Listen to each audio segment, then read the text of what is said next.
Hey friends, welcome back into this new video tutorial with OSP Pro. In this video today, I'm going to be working with you, showing you how to use what on as DataTable. So this is what you have to know. DataTable is a material designed DataTable is actually a material designed widget, and you can use it to display data within the columns and the rows. You get within columns, labels, and rows. That's what you have to know. But remember, put this in consideration.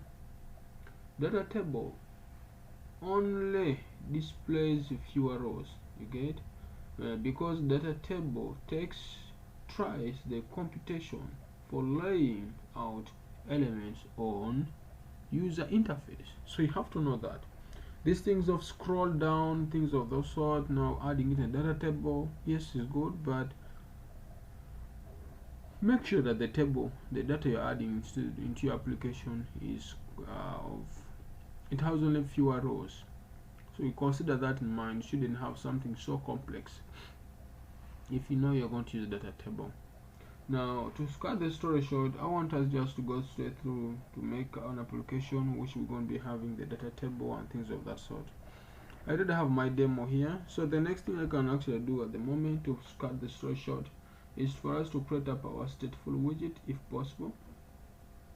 I may just start here with the stateful widget of our app. So if you know you're not yet subscribed, please make sure you subscribe to my YouTube channel. So I'm going to just start with the stateful widget, and I pass them my I pass them what known as this is going to be my, that's going to be my app. Okay, something like that. So already have that. So remember, here we are returning up if you check very well, we are returning there something.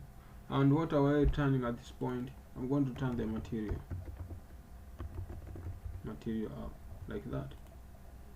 So inside here you can as well define your stuff, like maybe home page of this app, maybe just to be home. Always like doing my things in that way, whereby I tend to divide and separate my codes. So if you get out of the stateful widget, that one, you can create another stateful widget which is going to be stand for your home. So here you can just be passing of your constant. So I think that one looks we have that, we have this, you know, so this is it. So we have that and we have that also. So inside here I can just pass something called scaffold. I have the scaffold. So remember, our scaffold has got something called the up bar and things like that. Up bar. Okay. So our up bar has got something called title. You can just work on your title, which is going to be having a text, but this time around it's going to be a constant here.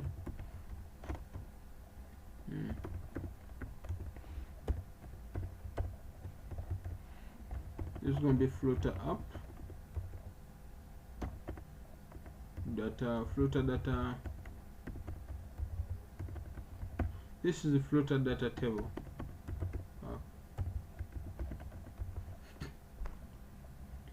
So if you save now, at the moment we can actually see what is going to happen, but I don't want to do all those stuffs into the app. I just want us to pass my body here. So I always used to show you guys good practice to have a body as a different widget if it is fine with you. Like if I say my body, like if I say my body like so, this could actually provide good experience to your app if you want, and then you return those things that you want to return. Or to save time as well, you can leave that off. You pass the body there. Remember, the body is outside the app bar. If you shake, app bar is that. So you make sure you consider your stuff to be there. So what am I going to do at the moment? I'm going to just pass list view, because we are going to be viewing up our stuff in format of a list. So inside there, the view, we have got something called children, because that's what the view does. It gives us a complete list of of things. in the format of the children. But inside there still, if I say children, we open up. But here you can as well now define inside your children. I'm going to say maybe just center them, because I want to center those children within my widget. And inside there, as I center them, I want to talk to the specific child, and this time around it's going to be a text. And then I want to go further and I talk to, maybe this is going to be all about OSP. Let me say students. Let me say that's it. Then I come out here, I put also I can also give the text style if I'm adding within there text style.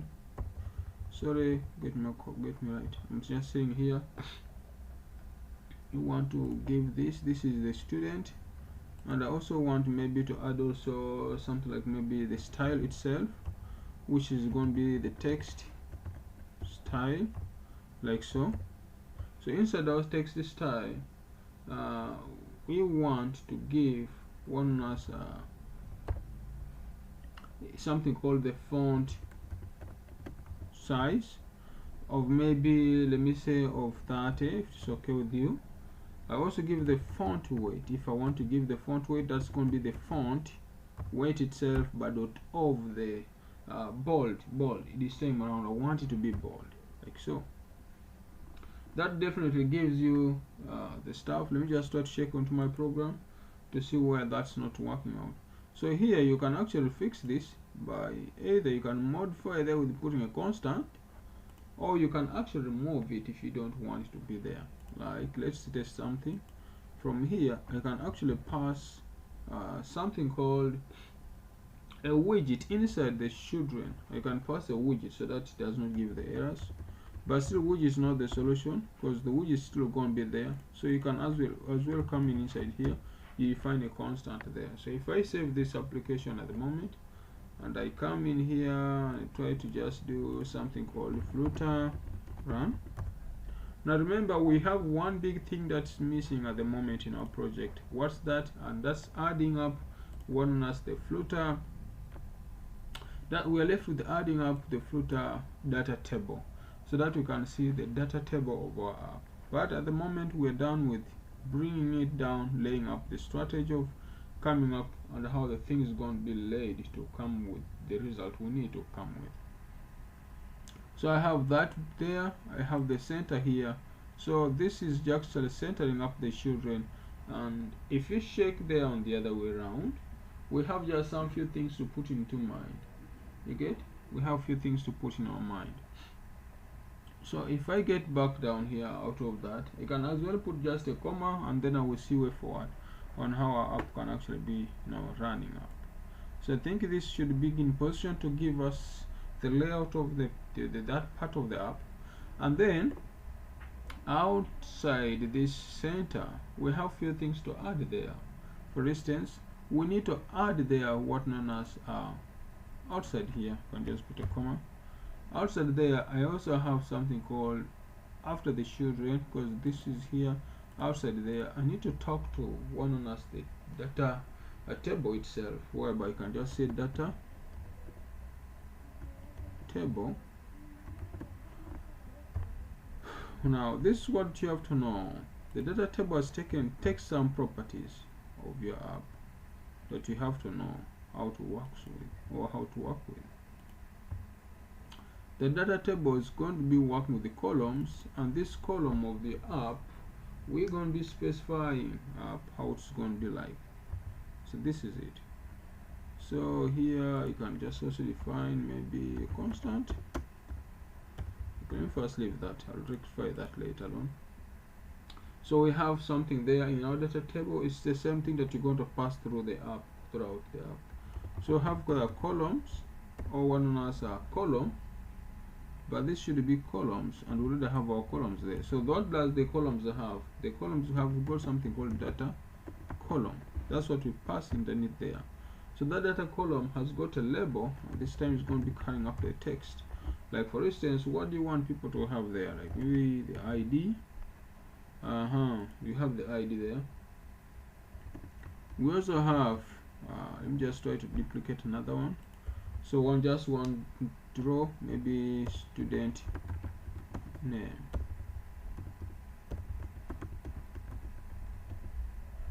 And maybe lastly we also have something called this is student name. Maybe lastly I have maybe student age. Okay, we have that. Now inside the rows you do the same thing. You get? Inside the rows you do the same thing actually. Yeah, we tend to pass the one known as DataRow, which moves with the cells. This is what I just told you previously. When we move with the cells there, what do? We open up, boop, we go to inside. So this is going to be our DataRow moves with the cells, and that inside there DataRow we have DataCells. So that's how it's like, which is going to be having up DataCell will have children. So a children there is going to be just having something called text, like when you talk to ID, maybe let me say it is 1, like so. Just duplicate my record. And when you talk to student's name, let me say OSP Pro. When you're talking to maybe student's age, maybe it is 23. Let me say that's what we have. And underneath there, I'm just going to terminate my code for now, so that we don't waste a lot of time. I terminate there, and I also bring this down there, and I think that's it for now, so that our system should work. Now if you check back here, you should have this. Now our program is not working as expected, telling me showing me here that DataTable blah blah creates the configuration for a column of that one. The label argument, the value is a constant list, row must be constants. So constants means you can always define a constant here for it to become a constant row, which means that at least I've passed that there. Now in this widget I can move this off here from our app, so that this constant works as well. So I can as well also pass a constant there, so that can be fine. And then these children of the app, if you try to fix them, you can also put a constant there. Yeah, so that our app can work as expected. So now that implies indirectly I have only one row that I've defined, one column. So I think you can see this shows that this one column has gone, and you can define also other columns as well, depending on how you want your application to work. So I think I'm done with defining all those tables. If I try to run again, you should discover that this is what we have, and this is it. This is student name, this is the column, another column, and this is it. So to make life simple, you can just duplicate this code. So this is the only only duplicate the part of table rows, because it's a table row that let me just explain to you something shortly. We have that in our table. Okay, we have already displayed that column. So to come down here, we have something called DataTable. Remember the DataTable, if you come back, we have the DataRow. So the DataRow is the one which is going to be moving with our code. So if you come back home here, you get inside here where there's DataRow. Copy that DataRow, because it is data that is duplicating, not the complete row, but the DataRow. So here you can always change this to number 2. This one can always be maybe, let me say I put my good friend from Roman. Let me say that's Roman, and I put his age, maybe it's 24. You get it? Okay, let me just also do another thing very fast. I come down here, I paste that there, I put my another thing. I'm going to put my another good friend, maybe by the way, subscribe to his channel. It's called Bruce Pro. You know, it's a very good program as well. If you see age, maybe it's 33. Let me say that if I save my project and I come back down again on my code and I try to run, you should discover that this is what we have. So the codes are moving this way. We can disable that debug mode so that we don't have something of that sort on our mobile app. Just come back here, debug show mode, and put false, like so.